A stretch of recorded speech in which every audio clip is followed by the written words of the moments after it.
Los 4 grados mentales. La mente. Hola a todo el mundo. Desde este artículo, vamos a tratar de aclarar un poco qué es la mente. Y para ello, nos vamos a basar en que existen unos materiales, de los cuales está compuesto todo lo que podemos ver y tocar, el hierro, las piedras, las plantas, el agua, etc.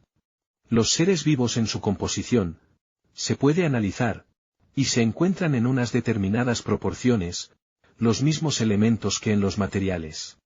Pongamos el ejemplo con la composición de la sangre.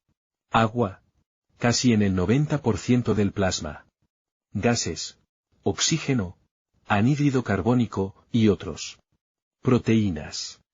Sales minerales, hierro, calcio, fósforo, etc. Aminoácidos. Lípidos y grasas. Enzimas, hormonas y vitaminas. Urea. Hidratos de carbono, principalmente glucosa. En definitiva, que todo lo que existe encima de este globo terráqueo y fuera de él, está compuesto más o menos por los mismos materiales en distinta proporción.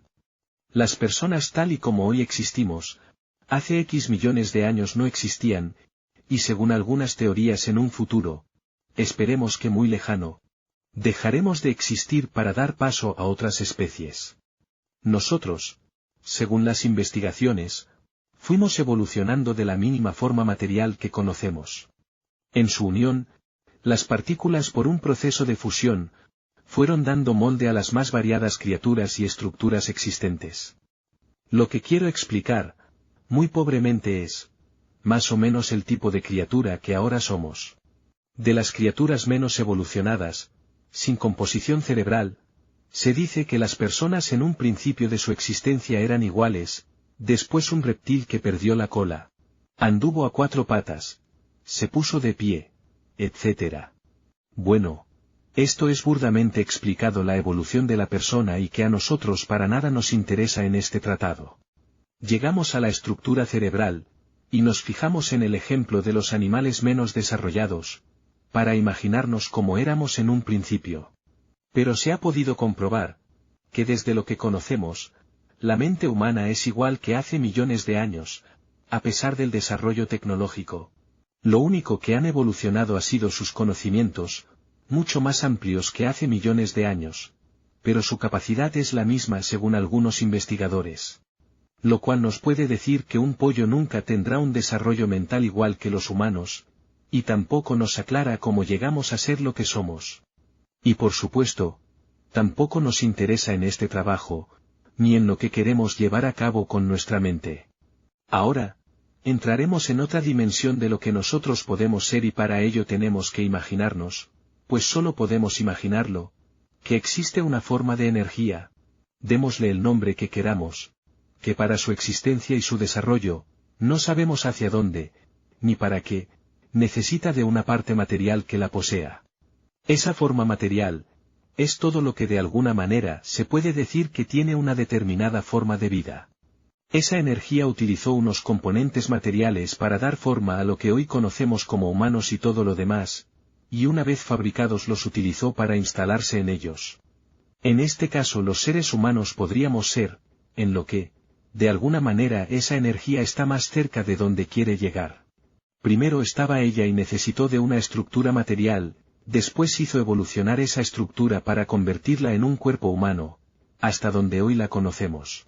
Con lo cual esa estructura somos los humanos. Esa energía nos dio la cualidad de podernos percibir a nosotros mismos.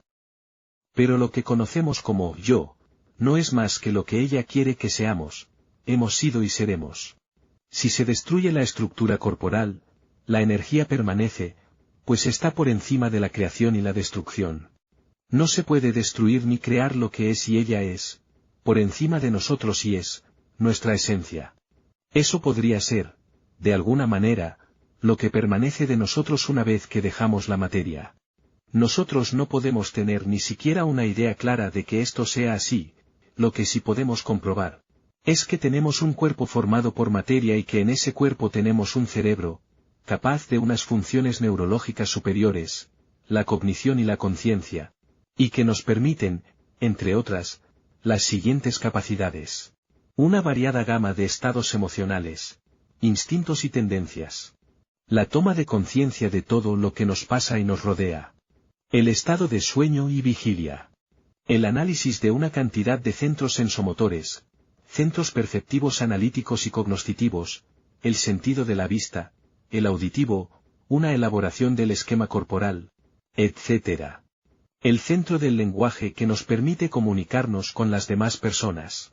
Un alto poder de memoria que nos da acceso a experiencias pasadas. La atención, que nos permite orientarnos, desde un proceso cognitivo, para estar atentos y dar las respuestas necesarias a cuanto nos acontece. La inteligencia, que nos diferencia de cualquier otro animal, para cambiar el entorno, permitiéndonos aprender, entender, razonar, tomar decisiones y formarnos una idea de la realidad. La personalidad que, además de todas las demás capacidades, como humanos, nos da una clara diferencia entre nosotros. Además de todo eso y mucho más, nuestro cerebro tiene un exhaustivo mecanismo interior, que regula todas las funciones necesarias, para que ese organismo funcione a la perfección hasta que muere. Pues bien, dentro de ese organismo, hay un órgano que está, incluso por encima de nosotros mismos, que está cambiando sin cesar, que cada momento que pasa y tiene una vivencia, cambia su estructura para ser, siempre el mismo, y siempre diferente. Ese órgano, es el cerebro. Dentro de ese cerebro, desde que nacemos y hasta que nos llega la muerte, se produce constantemente el desarrollo psicológico del ser humano, que va en paralelo a la simple maduración neurológica del cerebro, y es consecuencia de la mayor complejidad cerebral, pues no conocemos prácticamente nada de lo que es capaz de desarrollar. De su experiencia sobre la realidad y de los aprendizajes que va realizando en nuestra vida, así como de la interacción que del ambiente obtiene, más una herencia de nuestros ancestros pasados. Se va formando algo muy poderoso que hemos dado en llamar, la mente, tan compleja como personas estamos sobre la tierra y tan disparatada, como circunstancias vividas por cada uno que posea la capacidad de ser racional. Esa parte, en principio material, y que a veces escapa a lo real para convertirse en inmaterial, traspasando el espacio y el tiempo, que hace que algunos seamos avaros, asesinos, despreciables, amorosos, delicados o simplemente humanos dignos de serlo, eso es la mente. Algo capaz de hacerte feliz o destruirte, que tiene la capacidad de captar el amor de otra persona o de entregárselo sin el más mínimo contacto con ella. Algo que es y al mismo tiempo, no se establece realmente, en las personas que no la tienen purificada. Porque para ser, tiene que realizarse una transformación digna del 4º grado, o cuando menos con el segundo lo más pulimentado posible y actuando desde el 3º. Todos tenemos mente, si bien, hay que ver la mentalidad que tenemos algunos.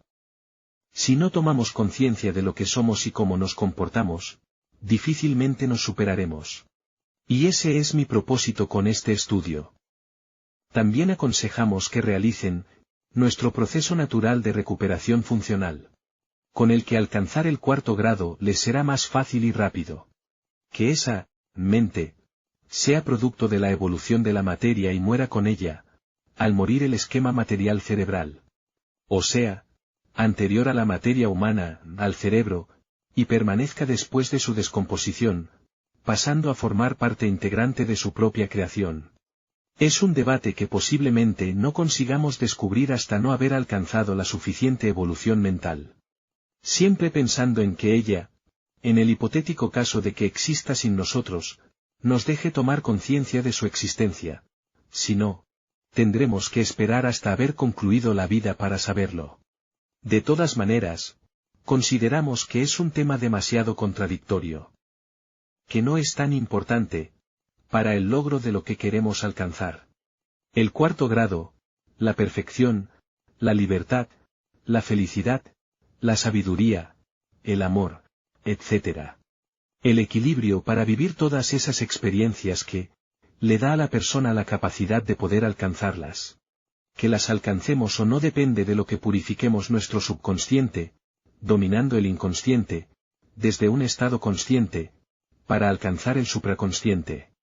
Esto que en un principio parece un embrollo, es algo tan sencillo como caminar por la existencia, tomando conciencia de quiénes somos. Eso es lo verdaderamente importante, para poder llegar al final de nuestra existencia, con la satisfacción de haber concluido una vida digna de haberla vivido. Gracias por escuchar.